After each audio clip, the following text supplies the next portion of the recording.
I'm Peggy Ployhar, and I am the founder and CEO of SPED Homeschool, which I'll tell you about as we go along. But I'm just going to introduce you to our story because that is what started my homeschooling journey. But we're going to talk about specifically special needs homeschooling, or homeschooling a child that learns outside of the box.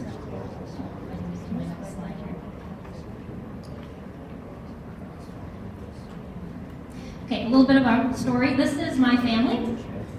We started homeschooling because my oldest was kicked out of school. He was diagnosed with high-functioning autism, and they said they couldn't deal with him, and I had to. So he is the one in the black hat with the sunglasses on. We took a trip to Rome last year, and that is the only family picture we get because he hates taking pictures. So, but that's his getting kicked out of school started our homeschool journey because I really had no other options. And I find that as I work with parents who have special needs kids, that is their story too. They've run out of options, and homeschooling is their only choice. And I am so privileged to be able to work with those parents. But that is not the only part of my family that is related to special needs. I am the oldest of 14. I have 10 adopted siblings, all with special needs. And these are my parents here. They were just given an award, some of my siblings, some of the workers. This is my brother Kevin, my brother Trevor, and we have a very mixed up family tree. So we don't even connect the leaves because I've got some nephews that are brothers and sisters now, just for adoption. But after we started homeschooling, my parents saw the success that was happening with my oldest son and then said, we want to do that too. So I got my parents started in homeschooling. And they homeschooled up to just a couple of years ago. My mom had some health issues. They still have 5 kids at home. And so they just finished homeschooling and are kind of transitioning them now into adulthood. But that's some of that experience. But then also added to that, for the last decade, I have been consulting with parents just on special needs topics. So I worked with Michelle, the Minnesota Association of Christian Home Educators, as their initial special needs consultant. And then when I moved to Texas, developed their special needs department there. And just recently started my own nonprofit to help parents. But over the years, I've realized this one thing. It says, give your children strategies on how to fight their battles. As parents, you're not your child's opponent, but rather their coach. And over the years, I've learned that that is what I've had to teach parents the most, is that when your kid struggles, you are the easiest opponent to fight against. But your biggest job is to turn your child around, to tell them what the real opponent is, and then be a coach for them. Tell them how they can succeed, how they can get through those struggles. And so I'm going to take you through just some of the ways, but I also want to encourage you that a bend in the road is not the end of the road unless you fail to make the turn. And when you homeschool a child that struggles, you have a lot of bends in the road. It just makes the journey a lot more exciting. If you look at it that way, and you don't stop. Because as I work with parents, and now I've been homeschooling 16 years, and I look back, and I have to say that the parents that I've worked with for a long time have said it was worth every minute of it, even though the journey was pretty crazy along the way. So I'm going to give you 6 tips for getting started in special education homeschooling. That's what we call it, SPED Homeschool. And it's kind of funny. Often parents will say, yeah, well, if you wait to start homeschooling so you're patient enough, you're never going to start. And that has to do with a lot of things. You say, well, we'll start homeschooling when? No, if you feel that God is giving you peace about it, do it. Because that's what you're supposed to do. And it's just so clear and simple. So, number 1. Realize that specialized education is not special education. Oftentimes, because parents will take a child out of school to homeschool them when they have special needs, they often think they have to create a special needs classroom in their home and duplicate what the professionals are doing at school. But if you really think about it, if it wasn't working at school, why is it going to work in your home? It's not. So, specialized education is not special education. And I like to say, if all you see while homeschooling is the curriculum, then it's time to stay take a step back and refocus on your child. Because schooling is not about the curriculum, it's about your child. And we're going to go into some specifics about that. One of my board of directors said this, she said, be assured you do not need to be an expert or a professional to make learning easier for your child. And I want to encourage you about that because so many parents say, well, you know, those people have a lot of training.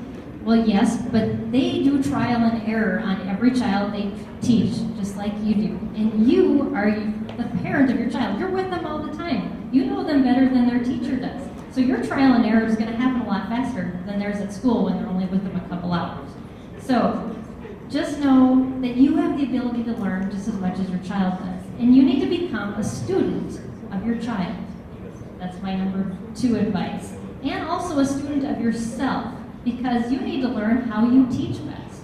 So when you wrap those two together, you actually will cause your child to blossom, and you'll also learn how best to teach your child as you go along. And just be willing and open to change things as your child needs them, and as you start learning different ways to approach teaching. I think that's one of the things I've learned the greatest is my flexibility affects my homeschooling so much. The third point is all of these things. Adapt, modify, make learning interest-based, incorporate assistive technology, behavior intervention, and therapy. I'm going to go through each of those really quick.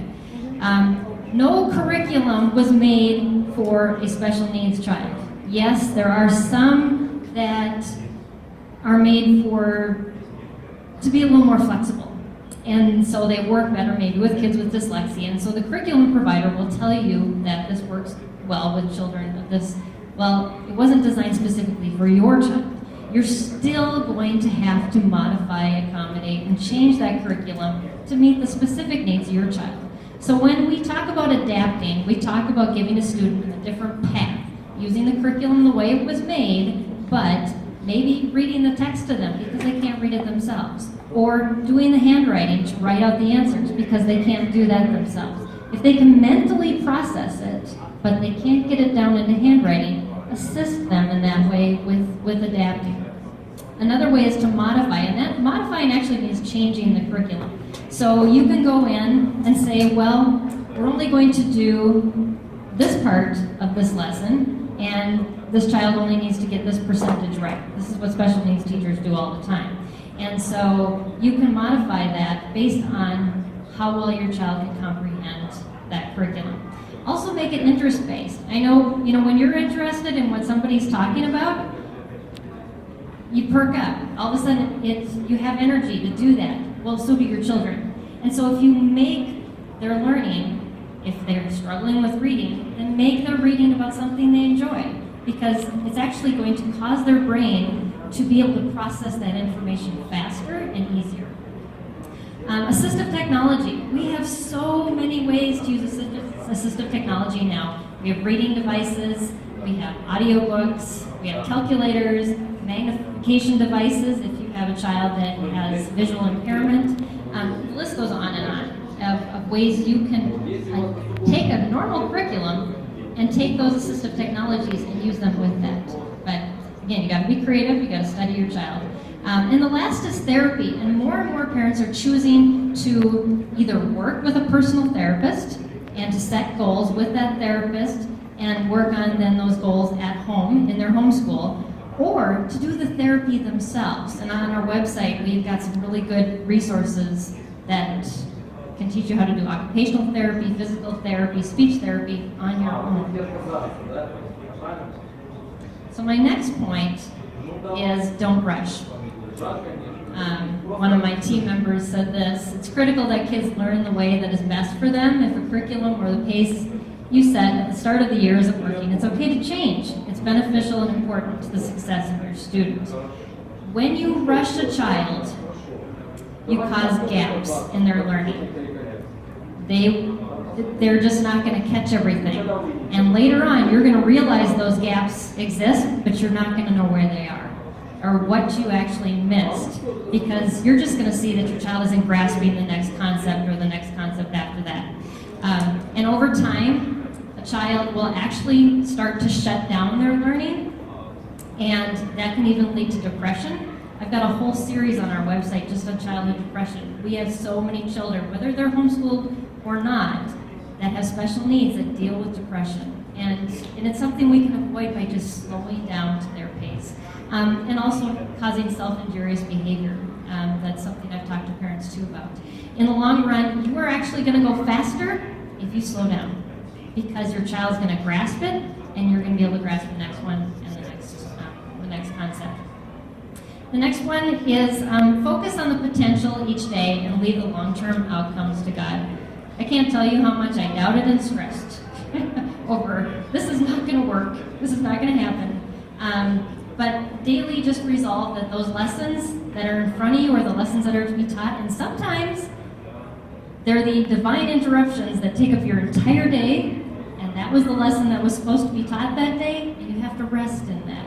A lot of times we did character development, and everything else got pushed to the side, but that was what was most important that day. And God made it very clear that that was important that day. So just know that your child's going to soar to their potential if you follow God's lead. And because He wants more than even you for them to succeed. The last one is connect, and I know both of the ladies before me have told you this. You need to find someone that's gone on the road before you, that knows what it's like and says, it's okay, I've been there, or I'm with you, especially for special needs families. You think that you are one crazy person for staying home with this child that is screaming and having a fit, and when you realize that there's other parents that do the same thing, it's not so lonely. I also like to say a homeschool mom doesn't start out knowing how to do it all. She's just willing to be what her child needs while growing through the process God sets before her. And boy, have I grown in the last 16 years. So some of the ways that you can connect for training, if you don't have anybody local, we actually have a support group that runs 24 hours, and it's international on Facebook. And I've got a whole team. I've got 12 volunteers that work with me, and you can throw a question on there and they will answer it. A lot of them are ex-special needs teachers that now homeschool their own special needs children. And then I also do a live broadcast every week on Facebook with a different expert and interview them, and you can put up questions. The time change might be a little crazy for you if you're here in Russia. But this is my organization, SPED Homeschool. We have a website that does have a lot of teaching articles on there. Our live broadcasts are turned into podcasts also, and also the live broadcasts are put on our YouTube channel as well. So if you just look up hashtag SPED Homeschool or our SPED Homeschool website, you'll find all of that, plus all the pretty pictures I use. We have a wonderful graphic designer who has Asperger's, and he creates all of our images. And so we have 2 interns that work with us that are both special needs homeschool graduates. And so we're training them in job skills as well as helping parents around the world. So thank you for your time.